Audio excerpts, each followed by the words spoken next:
สูงมาลองติดบองบอง Okay, good afternoon again, everyone. Again, but thank you very much for learning Khmer.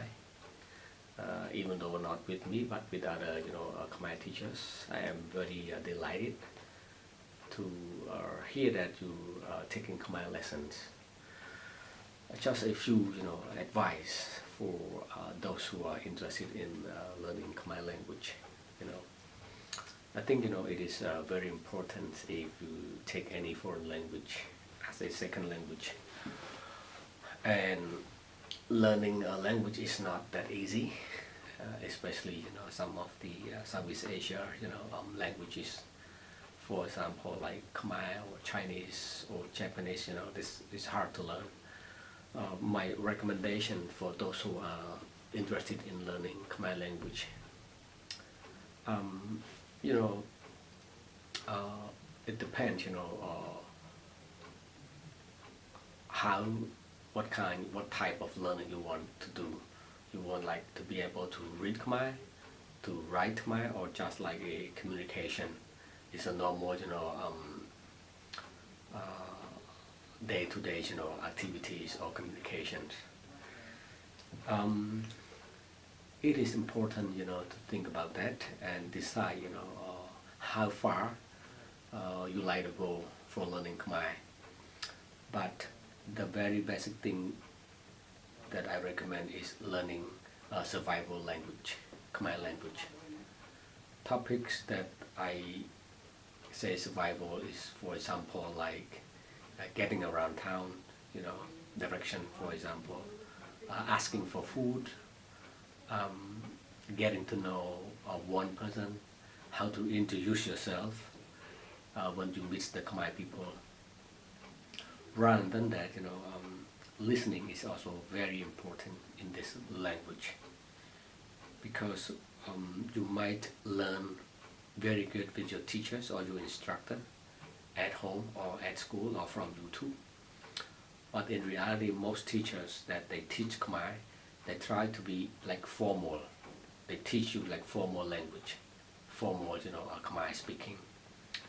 But in reality, in real life, when you practice, when you apply what you learn from your classroom, people, or when you speak, or when you hear, you might not understand Khmer people, because you learn from school or from the teachers. They try to teach you a formal way. One example that I usually encounter when I meet a foreigner who speak a little Khmer and they try to speak Khmer to me and they try to ask me question, for example, about what is your name in English. In Khmer they ask me like Ta bong chmo away. Ta bong chmo away. It is a correct structure. You have ta and then a or away for what. And ta is always at the beginning of the sentence, and the question maker is always at the end of the sentence in this language. Okay? So ta bong chmo away.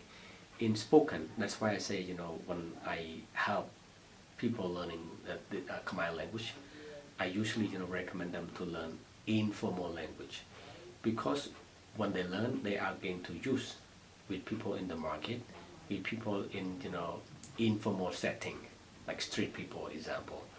So I usually recommend them to learn informal language. For example, again, the same example, like what is your name? They say Ta ne chmo ai. I would say Bong chmo ai. Bong chmo ai. Again, addressing people in this culture is very important. Bong, pu, min, ye, ta, That is the way of addressing people when you meet people in the street or at the market or when you travel to the community. So for me, learning from this simple thing first, how to get around, greetings in Khmer,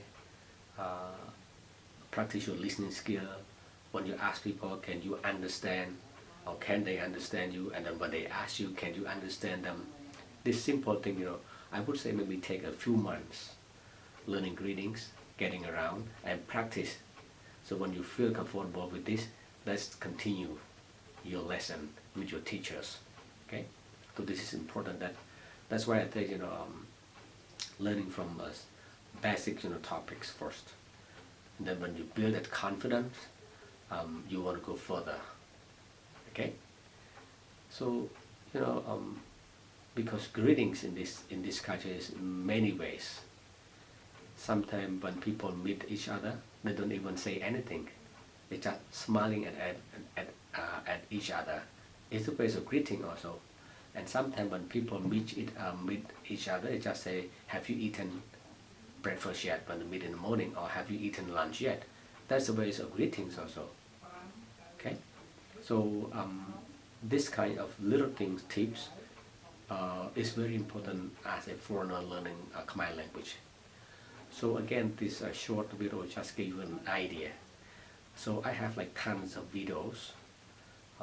My previous videos, you can go back and see some of the basic asking and greetings in Khmer. And if you have like further questions, just write below the comment, and I will try to see and answer your questions. So again, thank you very much for your time, and I hope this short video will help you. Have a good day.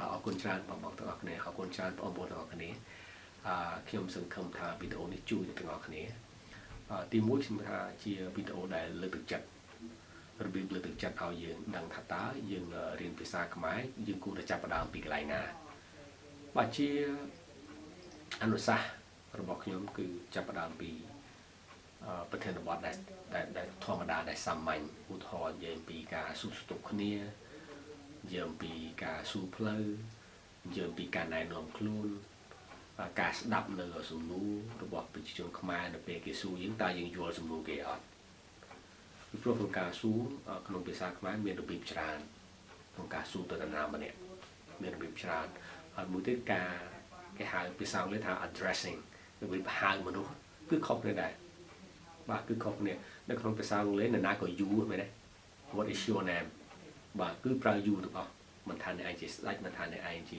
នាយករដ្ឋមន្ត្រីទេគឺយើងប្រើយូនៅក្នុងភាសាអង់គ្លេសប៉ុន្តែនៅក្នុងភាសាខ្មែរគឺយើងប្រើពាក្យឬភាសា addressing គឺទៅតាមវ័យទៅតាមទំនាក់ទំនងអូខេទៅតាម position ទៅតាមមុខតំណែងអញ្ចឹងហើយបានមានសារៈសំខាន់មែនទែនក្នុងការយល់ពីបញ្ហាហ្នឹងអូខេបាទអញ្ចឹងបើសិនជាមានសំណួរឬជាអនុសាសន៍សម្រាប់ខ្ញុំនឹងសប្បាយចិត្តឆ្លើយសំណួរបងប្អូនទាំងអស់គ្នាបាទអរគុណច្រើនបាទជំរាបលា